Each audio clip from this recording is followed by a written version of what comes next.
Hello दोस्तों, कैसे हैं आप लोग। आई होप आप लोग अच्छे ही होंगे और अपने अपने फाइनल एग्ज़ाम के प्रिपरेशंस में लगे होंगे। अगर आप भी 1 फरवरी को बायोलॉजी यानी कि जीव विज्ञान का परीक्षा देने वाले हैं तो यह क्लास जो है आपके लिए बहुत इम्पोर्टेंट है, क्योंकि मैं इस क्लास में इम्पोर्टेंट क्वेश्चंस कराने वाला हूँ। तो आपसे रिक्वेस्ट है आप इस क्लास को पूरा देखें। अभी तक हमने सेट 1 से सेट 4 तक कर लिया था। ये आज जो है सेट 5 है। सेट 5 में टोटल 28 क्वेश्चंस होंगे। प्रत्येक सेट में 28 क्वेश्चन से मतलब कि 28 क्वेश्चन है, और ये क्वेश्चन जो है हम 15 से 20 मिनट के अंदर में कर लेंगे। ठीक है, तो आपसे रिक्वेस्ट है कि अगर आप पहले वाले सेट नहीं देखे हैं 1 से 4 तक, तो आप इस क्लास के बाद 1 से 4 सेट भी देख लीजिएगा, और इसके बाद जो भी सेट आएंगे, टोटल मैं सेट 10 कराने वाला हूँ, और 10 सेट में आपका 28 क्वेश्चन ही रहेंगे। ज़्यादा टाइम नहीं लूँगा, क्योंकि मुझे ही पता है आप लोग के एग्ज़ाम में अब टाइम रहा नहीं, तो इसलिए चलिए जल्दी से शुरू करते हैं। क्वेश्चन नंबर 1, इन प्लांट, किसमें, प्लांट में मियोसिस अकर्स इन। मियोसिस कहाँ होता है, तो मियोसिस जब भी होंगे डिप्लॉयड सेल में ही होंगे। किसमें होंगे, 2n वाले सेल में ही होंगे, जिसके पास डिप्लॉयड क्रोमोसोम्स हो। ठीक है, तो आपका क्या हो जाएगा इसमें, एंथर। क्या हो जाएंगे, एंथर। तो आपका आंसर क्या हो जाएगा, एंथर। ठीक है। क्वेश्चन नंबर 2, डीएनए रिप्लिकेशन है। डीएनए रिप्लिकेशन इज, तो डीएनए रिप्लिकेशन जो होता है ये होता है सेमी कंजर्वेटिव सेमी डिसकंटिन्यूअस। ठीक है, semi conservative semi discontinuous. Semi conservative semi discontinuous का मतलब क्या होता है, जब डीएनए रिप्लिकेशन होता है तो इसमें बनता है क्या, फर्क। क्या बनता है, फर्क। जैसे देखे होंगे आप एनसीईआरटी में स्ट्रक्चर्स दिया है। ठीक है, एक जो होता है एक स्टैंड पे कंटिन्यूअस होता है, और एक जो होता है डिसकंटिन्यूअस। ठीक है, एक से, तो इसलिए कहते हैं इसको सेमी कंजर्वेटिव। क्या हो जाएगा आपका, सेमी कंजर्वेटिव। और एक स्टैंड पे कंटिन्यूअस है और एक पे क्या, डिसकंटिन्यूअस है। इसका मतलब क्या हो जाएगा, सेमी डिसकंटिन्यूअस। ठीक है, जिसपे सेमी डिसकंटिन्यूअस होता है इसको कहते हैं लैगिंग स्टैंड, इसको कहते हैं लैगिंग स्टैंड। और जिसपे कंटिन्यूअस होता है उसको कहते हैं लीडिंग स्टैंड। ये पढ़े होंगे एनसीईआरटी में, आपको डायग्राम के साथ भी डायग्राम भी दिया गया है। ठीक है, तो आपको जिससे ज़्यादा याद नहीं रखनी, क्या याद रखनी, कि रिप्लिकेशन जो होता है सेमी कंजर्वेटिव सेमी डिसकंटिन्यूअस होता है। ठीक है, दूसरा तीसरा क्वेश्चन करे कि which of the following is a biotic method of population control. करे कि कौन जो है इसमें से बायोटिक मेथड है पॉपुलेशन कंट्रोल का। इसमें से हो जाएंगे पैरासिटिस, प्रीडेशन और डिजीज। करे सब के सब हो जाएंगे, क्या हो जाएगा, ऑल ऑफ दीज हो जाएगा। Question number 4, methanogens do not produce. Methanogens जो है निम्नलिखित में से क्या नहीं बनाते, तो मिथेनोजेंस जो होते हैं ऑक्सीजन को नहीं बनाते। क्या नहीं बनाते, मिथेनोजेंस जो है ऑक्सीजन को नहीं बनाते हैं। याद रखेंगे कि मिथेनोजेंस जो होते हैं ऑक्सीजन को नहीं बनाते हैं। एग्जाम्पल ऑफ कर्न इज। ठीक है, तो कर्न का एग्जाम्पल जो होता है ये होता है कोलाकेसिया। रट लेंगे, क्या होता है, कोलाकेसिया। क्या हो जाएगा, कोलाकेसिया। क्वेश्चन नंबर 6, एक जीन के भिन्न रूप को क्या कहते हैं, तो एक जीन के भिन्न रूप को हम एलील कहते हैं। क्या कहते हैं, एलील कहते हैं। तो अल्टरनेट फॉर्म ऑफ जीन, ठीक है, इज नोन एज क्या, एलील। ठीक है। Question number 7, which is natural air pollutant. Natural air pollutant कौन सा है, तो पोलन ग्रेन्स भी होता है, गैसेस एंड फैल्कोनस भी होता है, और डस्ट पार्टिकल्स में, यानी कि इसमें क्या हो जाएगा, ऑल ऑफ दिस। सब के सब जो है एक तरह का नेचुरल पोल्यूटेंट है। ठीक है, नेचुरल पोल्यूटेंट है। ठीक है। Question number 8, molecular scissor which cut DNA at a specific site is. ठीक है, तो मोलिकुलर सीजर है। ठीक है, और ये क्या कर रहा है, डीएनए के एक स्पेसिफिक पोजीशन पर कट कर रहा है। तो कौन कट करता है स्पेसिफिक पोजीशन पे, तो रिस्ट्रिक्शन इंडोन्यूक्लियस। कौन कट करता है, रिस्ट्रिक्शन इंडोन्यूक्लियस। ठीक है। Question number 9, the process of double fertilization was discover by. कर जो प्रोसेस है डबल फर्टिलाइजेशन का किसने डिस्कवर किया था, तो डबल फर्टिलाइजेशन का जो प्रोसेस था वो डिस्कवर किया था नवाज चीन ने। किसने, नवाज चीन ने। ठीक है, क्या याद रखेंगे, नवाज चीन ने डबल फर्टिलाइजेशन के प्रोसेस को डिस्कवर किया था। क्वेश्चन नंबर 10, इनमें से कौन चैन प्रारंभ कोडॉन है, यानी कि which of the following is chain initiation codon. पहले क्या पूछा था, टर्मिनेशन कोडॉन, इसमें पूछ रहा है क्या, इनिशिएशन कोडॉन। तो इसमें क्या हो जाएगा, AUG तो इसमें क्या पूछा है, इनिशिएशन कोडॉन, तो क्या हो जाएंगे AUG। क्या AUG क्या होता है, एक तरह का इनिशिएशन कोडॉन होता है और एक अमीनो एसिड को भी कोड करता है। कौन सा अमीनो एसिड को, कौन सा अमीनो एसिड को, मिथोनिन अमीनो एसिड को, ठीक है। क्वेश्चन नंबर 11, ग्रीन मफलर प्रदूषण किसके संबंधित है। Green muffler is related to pollution of, ठीक है। तो ये जो होता है किसके, क्या होता है, तो ये हो जाएगा आपका एयर, क्या हो जाएगा एयर, यानी कि हवा पॉल्यूशन। क्वेश्चन नंबर 12 में पूछ रहा है कि human genome project was discover bye, human genome project किसने डिस्कवर किया था।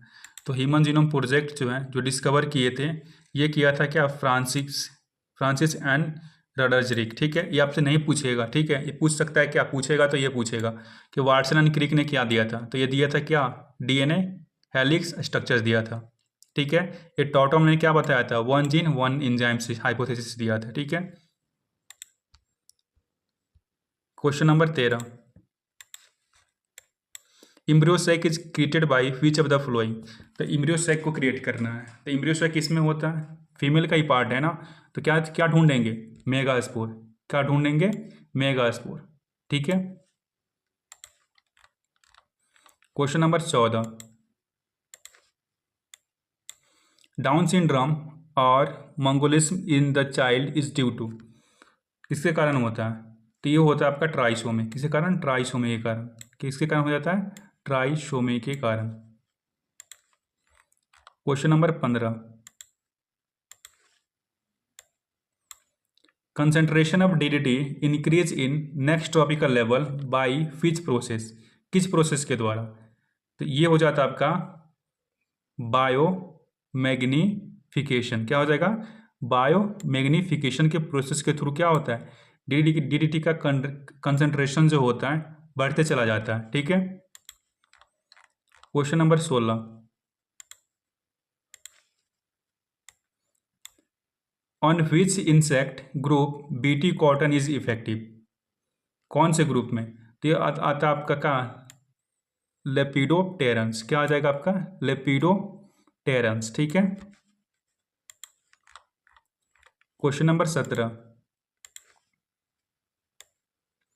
शटोली cells are regulated by the hormones, Sertoli cell जो होते हैं किस हार्मोन्स के द्वारा नियंत्रण होते हैं, तो शटोली सेल जो होता है जिस हार्मोन से के द्वारा नियंत्रण होता है उस हार्मोन्स को हम कहते हैं फोलिकल स्टिमुलेटिंग हार्मोन, ठीक है, क्या, फोलिकल स्टिमुलेटिंग हार्मोन्स, ठीक है, फोलिकल स्टिमुलेटिंग हार्मोन। तो यहाँ पे एस आ रहा है ना, क्या यहाँ पे एस दिख रहा है आपको, स्टिमुलेटिंग, तो क्या हो जाएगा, सर्टोली सेल्स को कौन रेगुलेट करता है, तो कौन रेगुलेट करता है, तो फोलिकल स्टिमुलेटिंग हार्मोन्स।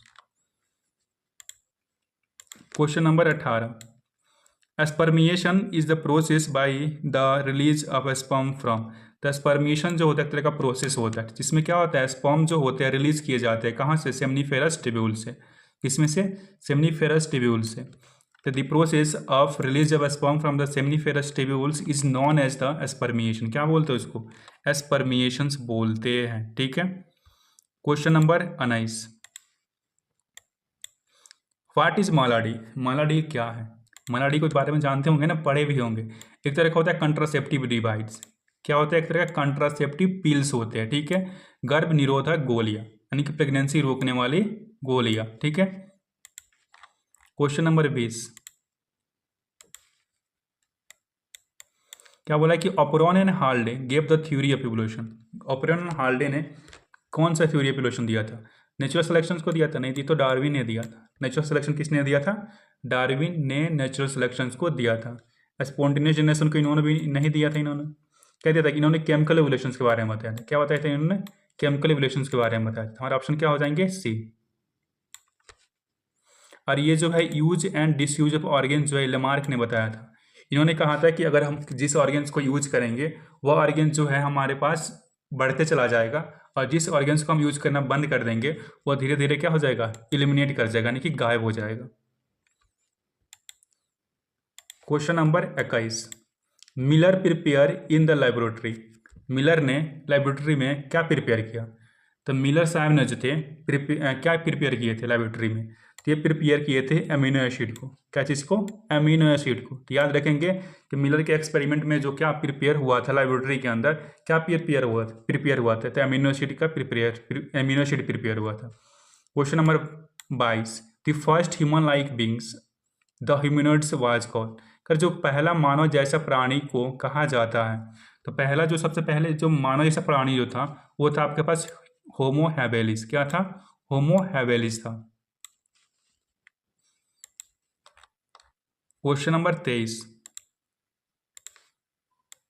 बोला गया है कि dinosaurs found in era of, कि डायनासोरस किस काल में थे। डायनासोरस जो थे कौन सी काल में थे, तो डायनासोरस जो थे ये जुरासिक काल में थे। क्या, जुरासिक। तो याद रखेंगे डायनासोरस किस काल में थे, जुरासिक काल में। Question number 24,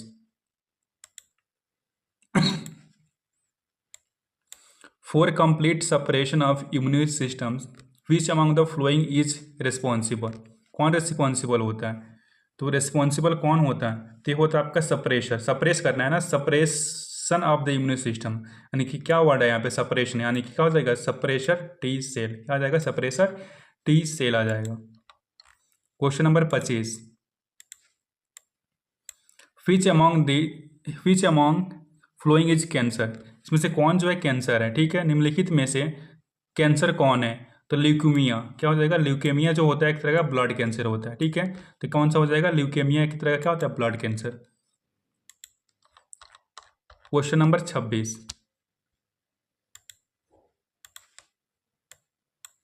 which among the following is the scientific name of Indian cow. ये क्वेश्चन आपसे नहीं पूछेगा, लेकिन जानकारी के लिए आप रख लीजिए कि ये जो होता है आपको इंडियन काउ को हम कहते हैं एपिस डोरसेटा। क्या कहते हैं, एपिस डोरसेटा, ठीक है। Question number 27, which among the flowing drugs use in the metal depression and insomnia.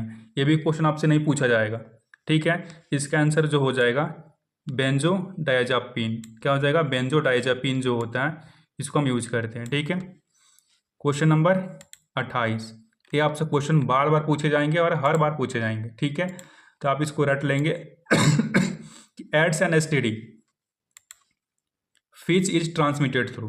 तो एड्स एंड एसटीडी जो होता है ब्लड्स के थ्रू भी ट्रांसमिट हो जाता है, ट्रांसफर हो जाते हैं। कंटामिनेशन स्ट्रिंग को यूज करने से भी ट्रांसफर हो जाते हैं और थ्रू सेक्सुअल कॉन्टेक्ट के थ्रू भी ट्रांसफर हो जाते हैं। तो हमारा आ जाएगा क्या, ऑल ऑफ अबव मेथड, ठीक है। तो हमारा यह सेट 5 का 28 क्वेश्चन हम इसको कंप्लीट किए। अब आगे हम सेट 6 करेंगे, ठीक है। Thank you.